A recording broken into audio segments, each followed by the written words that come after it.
Just a reminder, please use the hand feature, and we'll try and get you a question in regards to our student athletes and head coach Mike Woodson.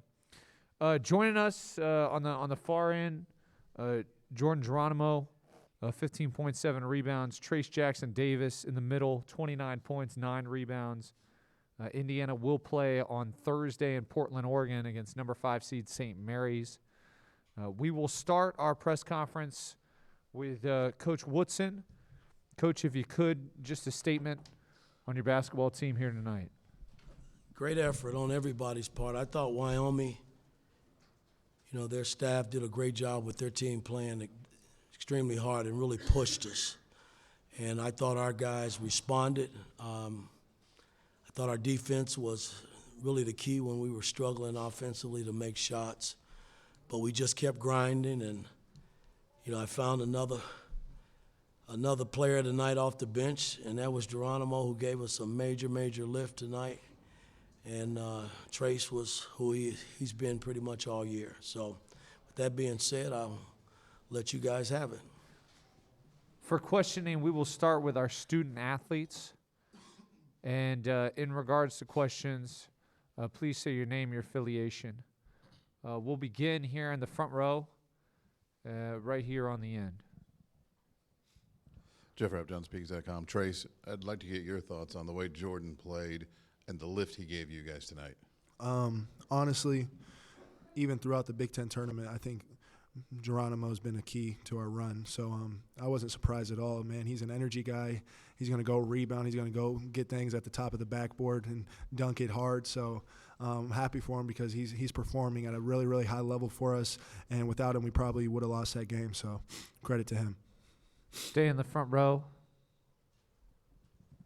Tyler Tashman with Inside the Hall. Trace, what do you remember about JG when he came to campus as a freshman?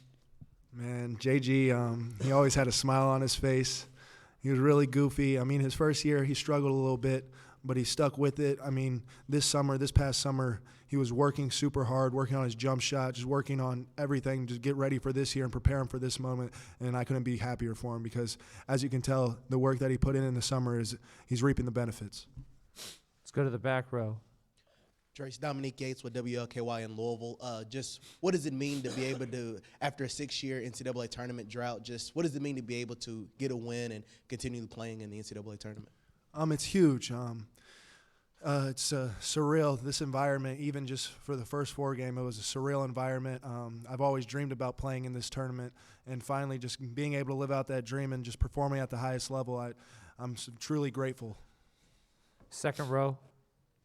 Tom Bruce, Sports Illustrated, Indiana. Jordan, you went out on Friday with the injury. Can you just tell us a little bit real quickly, just sort of what's happened with you physically from then until now and how good you felt tonight? Because it looked like it didn't slow you down any.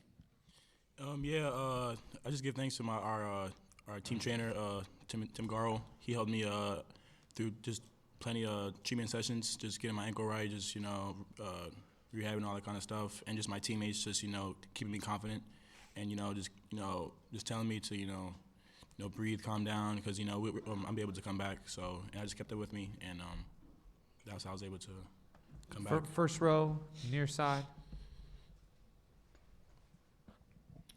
Jordan, I guess just to keep going on that story, I guess, at what point today did you know you were going to be able to go? Did it limit you at all? Because obviously it seemed like it didn't. Just tell me more about the feeling there, and obviously how you were able to sort of play with that level of explosion coming off of that injury.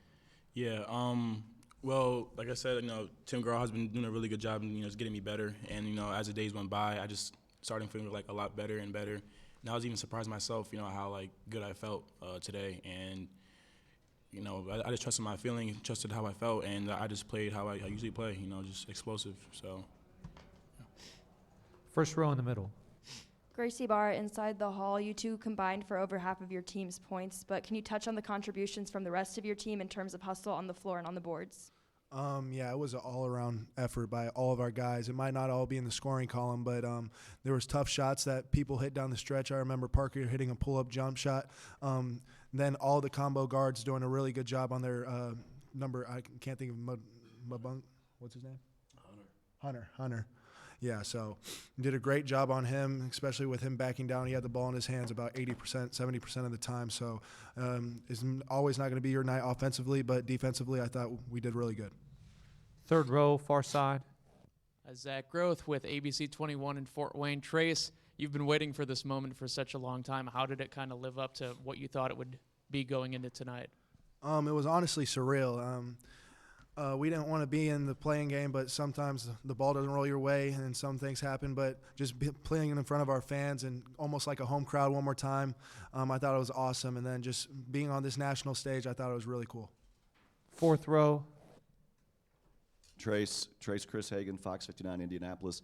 You talked about maybe this be a launching point, coming to the first four. How can a game like this, when you're playing a team that's also the same winner, go home mentality, maybe serve you better when you do head out there to Portland? Yeah, I honestly think that it helped us a lot because I think that the last 3 days before this or 4 days, we were playing our best basketball. So it's almost that sense of we get to step on the court before everyone else and we get to continue playing pretty well. Even though our shots didn't fall tonight, just being able to get our feet wet with the tournament, kind of what's going on with the balls and everything, I thought it was good for us. Tyler Tashman with Inside the Hall. Tracy, you just mentioned the work that Jordan had put in over the summer. I guess this is for either one of you, but Jordan, what was the routine kind of like over the summer in terms of you getting in work? And Trace, what did you see Jordan do over the summer? You want to take it first? Yeah, I go first. I guess one thing I try to keep up was just consistency, just trying to get in the gym every day.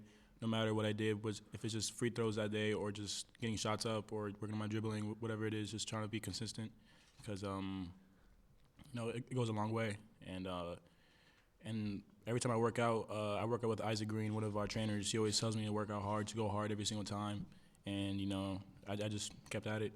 And all the other trainers, the rebounders helping me out. I just had a whole support program with me. This program is, really good at building their players up. So I just used what I had. Yeah, kind of what he said, just watching him, just the repetition, how hard he works, and then even like doing things on the gun at night, seeing him come in here and work on that. And then I think it just really just boosts his confidence because he comes into the game ice cold and he'll come in shooting that midi just with all the confidence in the world, and he hits it 95% of the time. So you reap what you sow, and he's reaping the benefits. Two more questions for our student athletes right here in the front. Jordan, just how much does a tip dunk get you going? I guess when you've been out and all that, basically, and offense is going slow, when you get an opportunity to get like that in the break, just how much did that do for you? How much did that kind of just get you started? It does a lot for me. I mean, it just gives me a lot of energy. It gives the team energy, and it's just a energy play. A tip dunk is energy play. You know what I mean? And just, I guess, there's a lot. Yeah. Chase, you guys have talked about Jordan's impact on defense, but I mean, do you still maybe have a moment where you shake your head when I think there was a point where he just took the ball out of Maldonado's hands in midair? It wasn't even a block. I think he basically just took it out of his hands. Yeah, he's a freak. That's what we call him, a freak of nature. So sometimes even in the huddle, he'll do something. I'll look at him and say, "You're a freak," because some of the things that he does is just out of this world. He's blessed with God-given athleticism and talent, and you get to see it on display, and I think that's really cool. Trace, Jordan, outstanding showing tonight. Good luck on Thursday. Thank you. Good job, Jordan. All right, the rest of our questions will be directed towards head coach Mike Woodson. Let's start in the back, fourth row on the end. Right here. Nope. Yeah, there you go.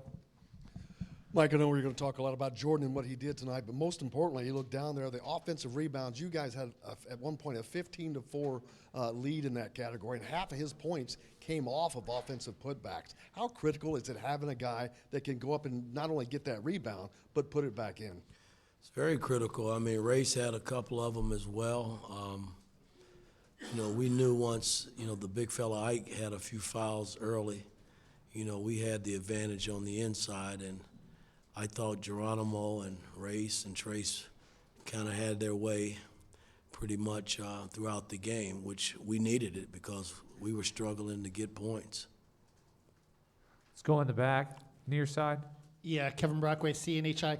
Maldonado, 10 turnovers. He also has 21 points. But was there something that you saw in him, particularly on film, that caused you guys to cause him the kind of trouble you did, particularly in the first half? I think he turned it over 7 times. Well, again, we tried to stay at home with the shooters, and You know, I figured if he was they were gonna beat us, he would have to be the one.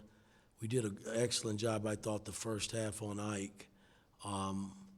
But, you know, his back downs, you know, I just try to tell our guys not to get so over-alarmed. You know, I mean, if we left the three-point shooters and doubled him, then that exposes us in that category. And I thought we did a great job in guarding the three-point line and limited them to twos. Coach Kevin Ver, Indiana Student Television. It was your first game in March Madness as a coach. What did you learn today? What was the experience like? Well, I still got a long way to go.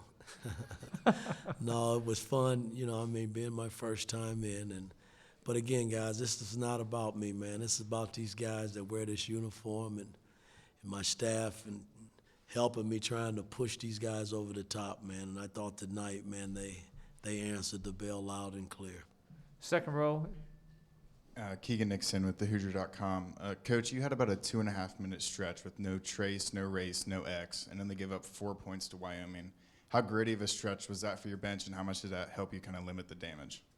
Again, guys, we've been great defensively all year, and I thought early on, you know, I mean, we couldn't find offense, and they couldn't find it, and, you know, I told the guys in the huddle, hey, it's going to be a grind, one of those ugly games, you know, but we just got to stay the course, and we did. Finally got a little spurt here and there, and then coming down the home stretch, we got the spurt that we needed to push it over the top. Woody, George Montgomery, Fox Sports National Radio. You look nice, George. That's beautiful.